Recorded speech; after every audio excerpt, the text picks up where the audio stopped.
Class, once again, welcome to our science class. As you all know that we were discussing chapter number 7th, that is weather, climate and adaptation of animals to climate.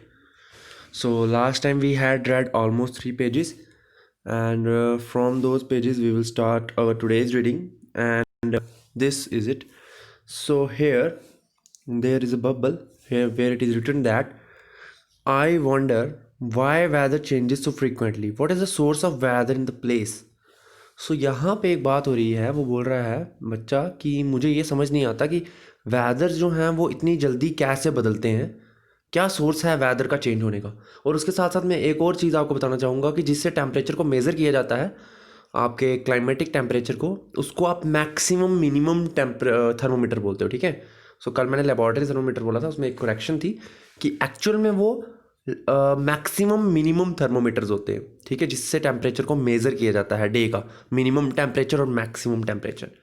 So maximum temperature of day occurs generally in the afternoon while the minimum temperature occurs generally in the early morning.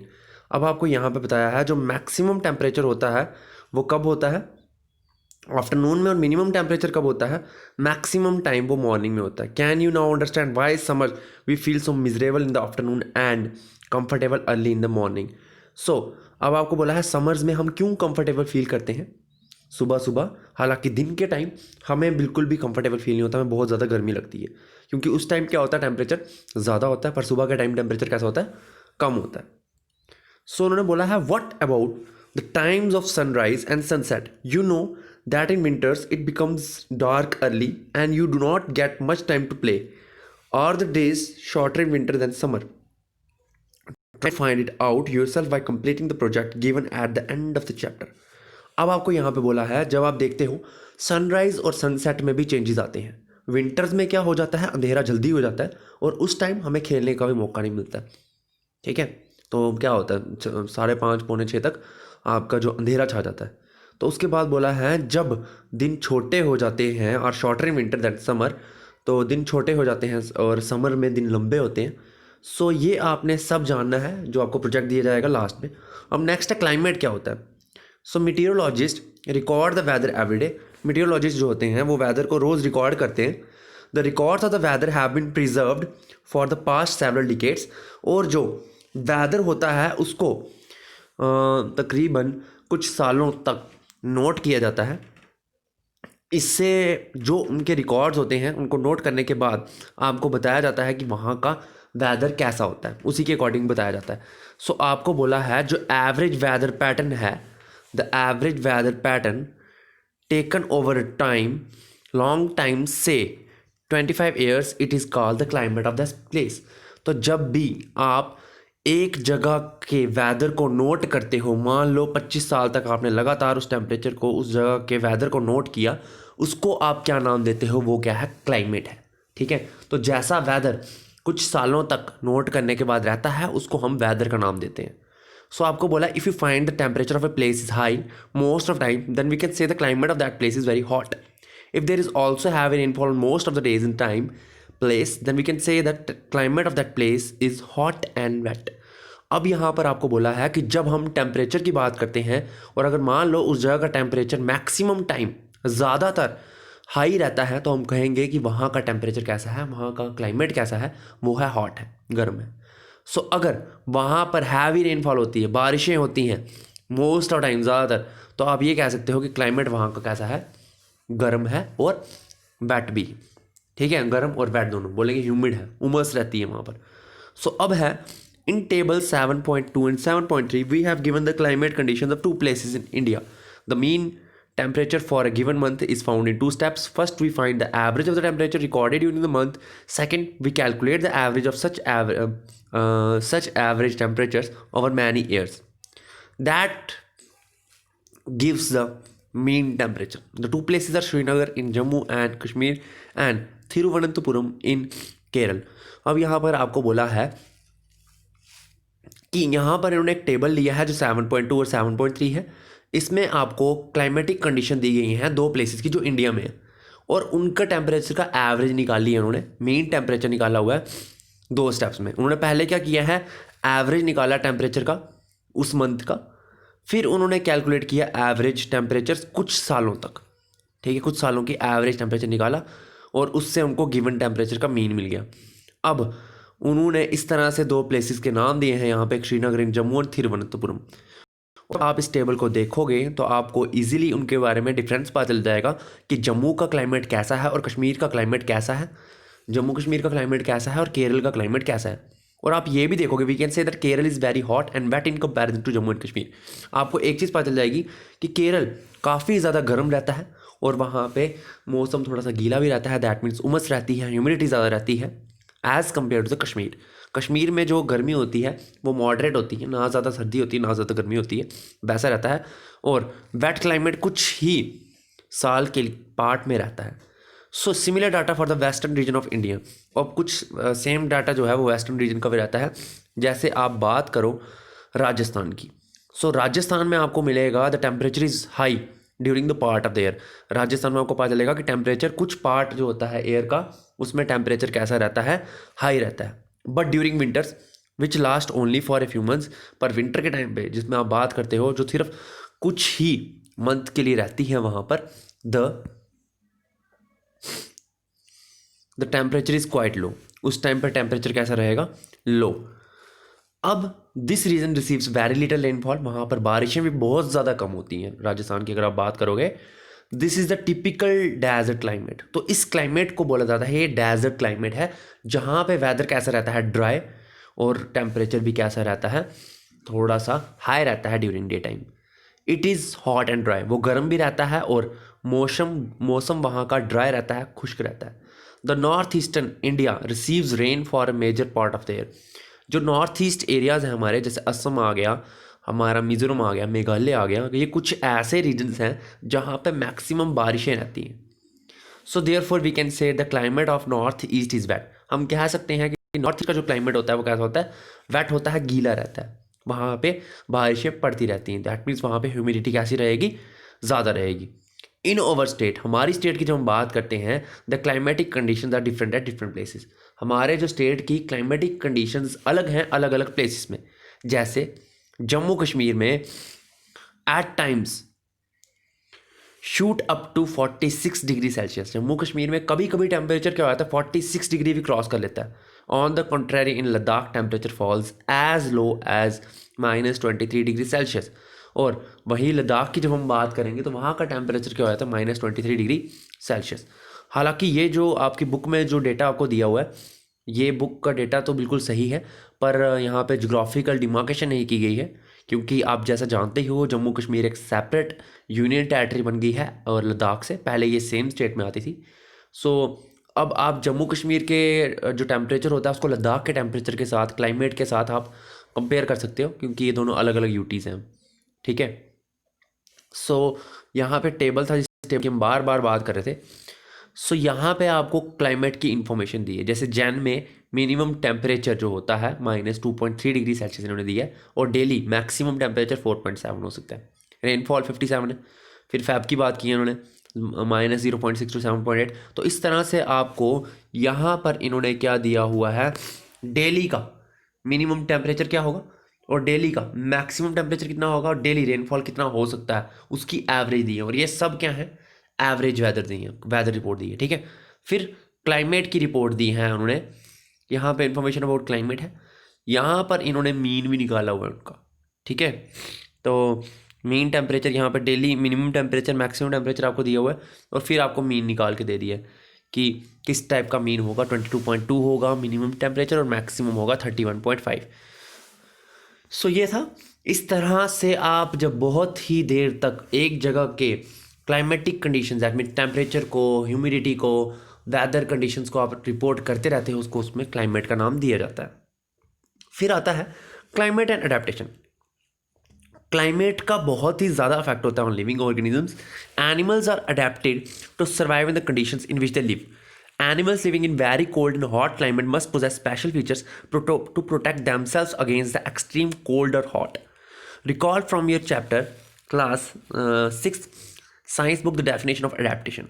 Features and habits that help animals to adapt to their surroundings are a result of the process of evolution. अब यहाँ पर आपको बोला है कि climate का बहुत ज़्यादा इफेक्ट पड़ता है लिविंग ऑर्गेनिजम्स को। सो अडेप्टेशंस क्या करती हैं, ये जो होती हैं ऑर्गेनिजम्स को हेल्प करती हैं ताकि वह सर्वाइव कर सकें जहाँ पर वो रह रहे हैं। सो एनिमल्स जो कोल्ड क्लाइमेट में रह रहे हैं या हॉट क्लाइमेट में रह रहे हैं, उनकी बॉडी में ऐसे फीचर्स होने चाहिए कि वो ज़्यादा सर्दी में भी खुद को बचा सकें सर्दी से, और ज़्यादा गर्मी में भी वो ज़िंदा रह सकें।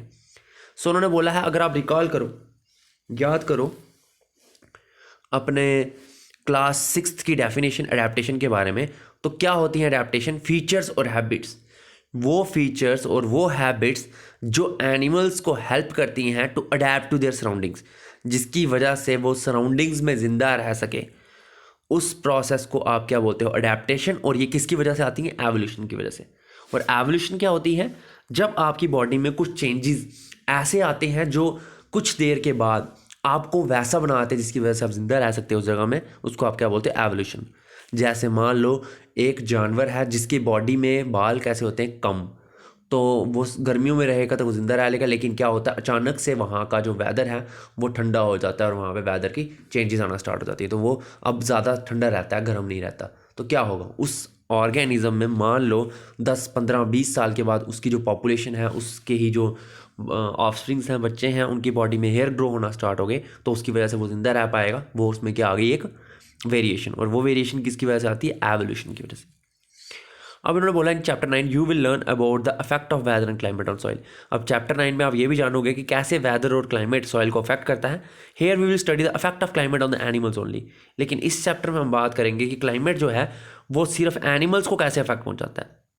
अगर हम बात करें 6th में, you have read about adaptation of animals to certain habitats.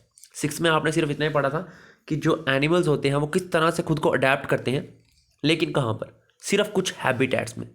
सो उन्होंने as examples of adaptation of animals in climatic conditions. अब अडेप्टेशंस की जब आप बात करोगे एनिमल्स की, किस तरह से वो क्लाइमेटिक कंडीशंस में खुद को अडेप्ट करते हैं, वी डिस्कस, ये 84 पेज नंबर है आपका। We discuss only animals in polar region and tropical rain forest. आप अगर देखोगे तो आपने पहले सिर्फ इतना डिस्कस किया था कि किस तरह से पोलर रीजन में एनिमल्स सर्वाइव करते हैं, ठीक है, और ट्रॉपिकल रीजन्स पे भी एनिमल्स सर्वाइव करते हैं। सो उसके आगे हम देखेंगे some animals that have adapted to the Himalayan climatic include the mountain goat. कुछ एनिमल्स ऐसे होते हैं जो हिमालय के भी क्लाइमेट में खुद को जिंदा रखते हैं, उसमें से एक एग्जाम्पल है माउंटेन गोट की, ठीक है। ये पहाड़ों पे पाई जाती है। Which has thick fat for warmth and strong hooves for running up the rocky slopes. अब यहाँ पे वैट क्या होता है और हूव्स क्या होती हैं, ये मैं आपको बताता हूँ, ठीक है। सो उसको ख़त्म करने से पहले मैं आपको ज़रूर हम बात कर रहे थे thick fat for warmth and strong hoof. Thick fat का मतलब यहाँ पे होता है स्किन जो उनको गर्म रखती है, और स्ट्रॉन्ग हूव्स का मतलब क्या होता है? उनके पाँव पे जो, इसको हिंदी में खुरे बोला जाता है, लेकिन पाँव के आगे जो प्रोटेक्शन के लिए जो नेल्स टाइप स्ट्रक्चर्स होते हैं उनको हूव्स बोला जाता है। ये क्या करते हैं? इनको पथरीले इलाकों में भी चलने में हेल्प करते हैं।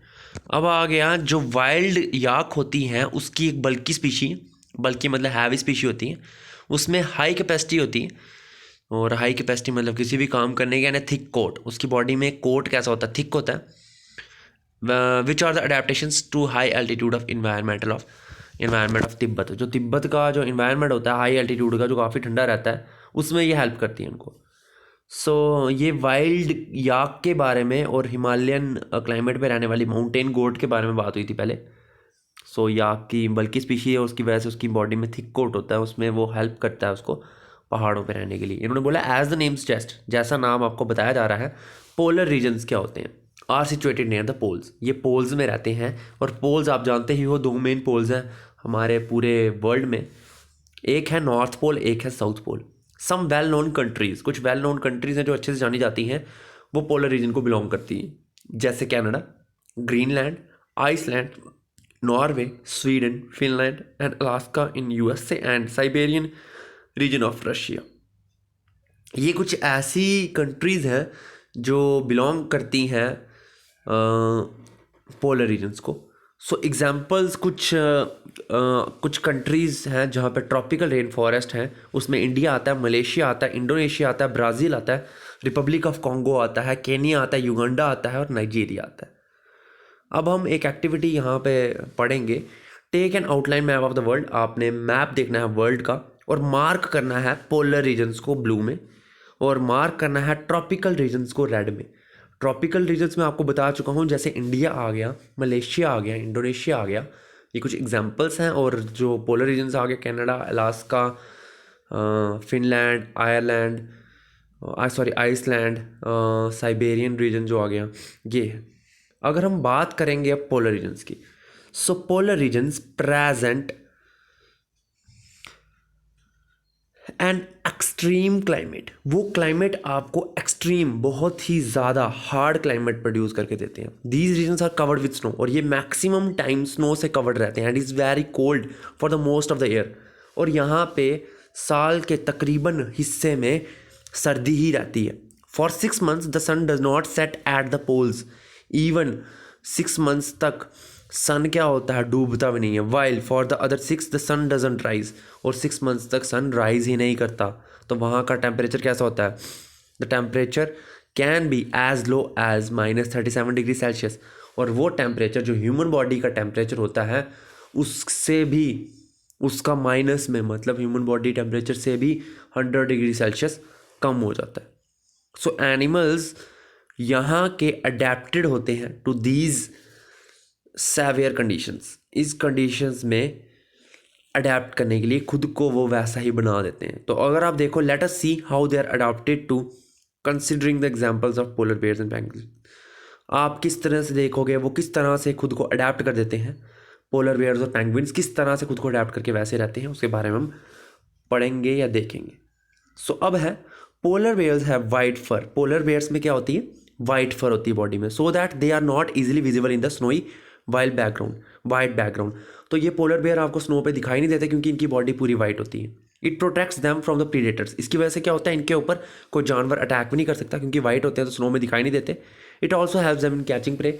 अब उनको कोई जानवर अटैक नहीं कर सकता, लेकिन जब उन्होंने जानवर पे अटैक करना है वो कर सकते हैं क्योंकि वो स्नो पे छुपे हुए रहते हैं और वो दिखते नहीं है वाइट होने की वजह से। To protect them from the extreme cold they have thick layers of fur. और सर्दी से बचने के लिए उनकी बॉडी में बहुत सारी फर लगी होती है, ठीक है। और इनकी बॉडी में ऑलमोस्ट 2 थिक लेयर्स होती हैं फर की। They have a layer of fat around their skin. उनकी स्किन के अंदर क्या होता है, फैट भी होता है। In fact they are well insulated. और इन शॉर्ट आप कह सकते हो वो पूरे तरह से क्या रहते हैं, गर्म रहते हैं, अच्छी तरह से इंसुलेटेड रहते हैं। They have to move slowly and rest often to avoid getting overheated. वो क्या करते हैं, अच्छी तरह से गर्म रहते हैं, ठीक है। और वो क्या करते हैं, स्लो स्लो मूव करते हैं एंड रेस्ट भी करते हैं often to avoid getting overheated, ताकि जब वो अगर तेज़ दौड़ें उसकी वजह से उनकी बॉडी में ज़्यादा गर्मी ना हो जाए, ठीक है। Physical condition of the warm days necessitate cooling, so the polar bears goes for swimming. अब ज़्यादा गर्म दिन होते हैं तो उसमें उनकी बॉडी ज़्यादा गर्म हो जाती है, इसीलिए वो उसके लिए क्या करते हैं, स्विमिंग पे जाते हैं during summer season. It is a good swimmer, its paws are white. और वो अच्छे स्विमर होते हैं, उनके जो पाँव होते हैं वो काफ़ी ज़्यादा चौड़े होते हैं और लार्ज होते हैं, which helps it not only swim well but also walk with ease in the snow. इसकी वजह से क्या होता है, स्विम तो वो अच्छे से कर लेते हैं लेकिन स्नो पे भी वो अच्छी तरह से दौड़ या चल लेते हैं। While swimming under the water it can close it's nostrils and can remain under water for long duration. अब स्विम करते हुए उसमें क्या होता है, उसके जो नाक होता है, नॉस्ट्रल्स होते हैं पोलर बेयर के, वो उसको क्लोज कर सकते हैं, जिसकी वजह से वो ज़्यादा देर तक पानी में रह भी सकते हैं। It has a strong sense of smell so that it can catch its prey for food. और इसकी नाक में जो स्मेलिंग पावर होती है वो काफ़ी तेज़ होती है और ये दूर से ही पहचान लेते हैं इनका शिकार कहाँ पर है, सूंघ लेते हैं। We can understand the adaptation of polar bears with the help of flow chart shown in 7.3। Flow chart जब आप देखोगे 7.3 में तो आप समझ जाओगे कि किस तरह से पोलर बेयर खुद को अडेप्ट करते हैं। और ये मैं फ्लो चार्ट आपको नेक्स्ट लेक्चर में दिखाऊंगा। सो आई होप आपको आज मैंने जितना भी टॉपिक पढ़ाया हो आपको अच्छे से समझ आया हो। And still if you have any kind of doubt then you can ask me in your group. So thank you class and have a nice day ahead.